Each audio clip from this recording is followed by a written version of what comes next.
আসসালামু আলাইকুম। আজকে আমি আপনাদের সাথে শেয়ার করব কুলি পিঠার রেসিপি।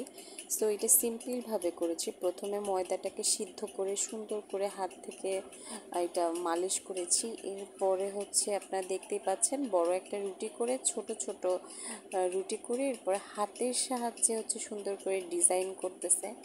তো এভাবে করে প্রত্যেকটা করে নিতে হয়। সত্যি বলতে আমি এভাবে হাতের ডিজাইন পারি না, এটা আমার ছোট খালা করতেছে। সো দেখতেই পাচ্ছেন হাত দিয়ে কত সুন্দর করে এই ডিজাইনটা করা হয়েছে। এরপর প্রত্যেকটা এভাবে করে বানিয়ে নিয়েছে, এটা বানাতে অনেক সময় লেগেছে। এরপরে কড়াইতে তেল দিয়ে এরপর একটা একটা করে ছেড়ে দিচ্ছে, প্রত্যেকটা সুন্দর করে ব্রাউন করে ভেজে উঠাবে। এটা আমরা মাটির চুলায় করেছিলাম। সো করতে করতে সেই বিকেলে থেকে পিঠা স্টার্ট হয়েছিল, আর শেষ করতে করতে সন্ধ্যা হয়ে গেছে, মানে রাত হয়ে গিয়েছিল। এর জন্য এরপরে সুন্দর করে এপিট ওপিট করে দেখতেই পাচ্ছেন ভেজে নিচ্ছে। এটা এই কুলি পিঠাটা আমাদের বরিশালে অনেক ধরনের ভাবে করে থাকে।